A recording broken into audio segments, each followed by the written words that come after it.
Surgery recommend करा है, तो अभी मैं सर्जरी के लिए आया हूँ और आज मेरी सर्जरी होने वाली है। थैंक्स।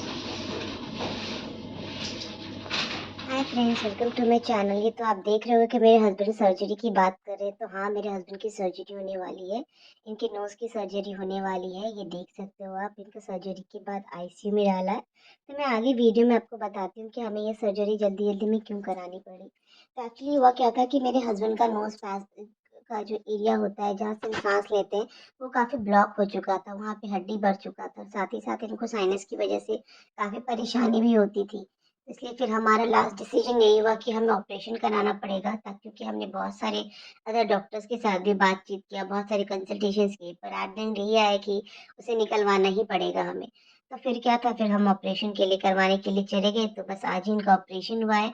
ऑपरेशन के बाद ये आईसीयू के बाद ये रूम में शिफ्ट हुए, और साथ ही साथ क्योंकि मंथ एंड चल रहा है तो काम तो भी तो ज़रूरी है। तो बस मैं अपना लैपटॉप खोलने की तैयारी कर रही हूँ, काम की तैयारी कर रही हूँ, क्योंकि सारा टाइम मैं सुबह से ओटी के बाहर ही बैठी थी, क्योंकि उनका ऑपरेशन चल रहा था। उसमें भी लैपटॉप लेके बैठी थी कि कुछ-कुछ काम हो जाएगा, बट ध्यान तो ऑफ कोर्स वहीं लगा हुआ था।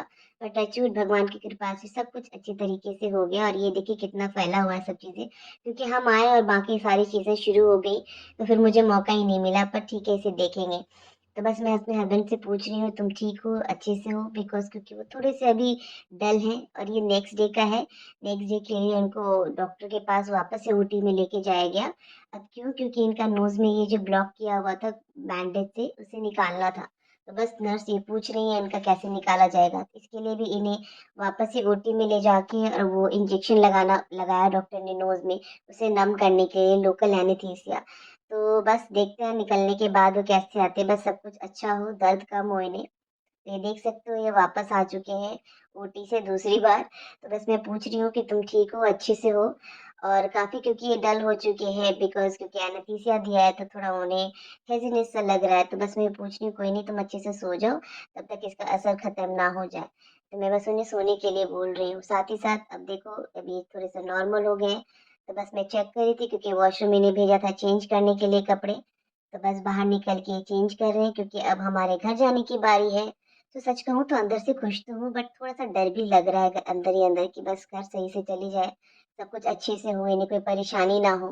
तो बाकी सब चीज़ें पूछ रहे हैं, नाउ आई एम आस्किंग कि बिल्कुल are you okay to go home? Fit to go home?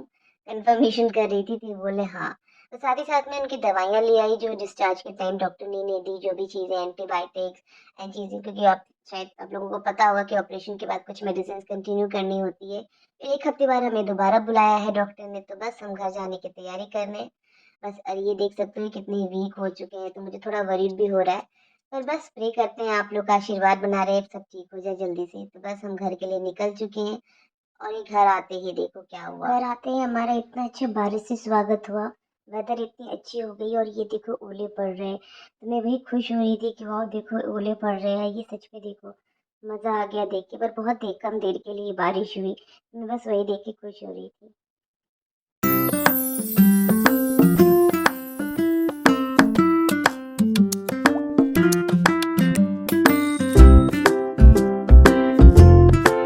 फिर अगले दिन मैंने बाकी की शुरुआत कर दी, क्योंकि डॉक्टर ने कहा इन्हें बिल्कुल भी डस्ट वस्ट नहीं होना चाहिए। तो फिर घर की सफाई शुरू कर दी अगले ही दिन। मैंने तो सबसे पहले शुरुआत भगवान से की, और क्योंकि भगवान जी को भी तो थैंक यू कहना था ना, क्योंकि जाने से पहले भी मैं पूजा करके सब कुछ कर कर गई थी होली का। तो बस गौरी जी का भी पूजा किया, उनके कपड़े बदले, सारे भगवान को सही की को मैंने अच्छे से साफ किया।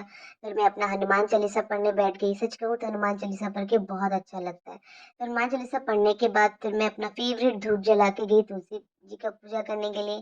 फिर तुलसी जी का मैंने पूजा किया, उन्हें भी थैंक यू कहा। कहते हैं तुलसी में जल देने से सब कुछ घर में अच्छा रहता है, शांति बनी रहती है। तो बस अभी आप लोगों का सपोर्ट का ज़रूरत है, प्रे का ज़रूरत है, सब अच्छे से हो जाए। फिर तुलसी जी को का मैंने पूजा किया। उसके बाद फिर जाके फिर मैंने सूर्य भगवान का भी पूजा किया। सब भगवान को थैंक्स कह दिया कि बस सब कुछ अच्छे से हो जाए। हो चुका है ऑलमोस्ट, अब आगे भी अच्छे से हो जाए। फिर पानी दिया, सूर्य भगवान को भी मैंने मंत्र पढ़ के जल डाले, फिर पूजा की, क्योंकि धूप जलाना मुझे बहुत पसंद है, पर घर पे जला नहीं सकती थी, तो इसलिए मैंने बाहर में ही रख दिया, क्योंकि धुआँ भी घर पे नहीं कर सकती। साथ ही साथ मैंने अपने सारे पौधों को पानी दिया। तो मुझे गार्डन लगाना बहुत पसंद है, सच कहूँ तो मुझे प्लांट्स, पेड़ लगाना तो मुझे अच्छा लगता है। तो बस सारे में साथ ही साथ मैंने जल भी दे दिए। ये अड़हुल का पेड़ है। मैं एक दिन आपको अपना गार्डन का टूर कराऊंगी, जब कुछ और थोड़े से प्लांट्स अगर लेकर आऊंगी तो बस उसके बाद पूजा के बाद हस्बैंड को प्रसाद दिया मैंने, उनको तिलक लगाया भगवान का, ये सब ठीक हो जाए। इसके बाद साथ नाश्ता करके काम पे लग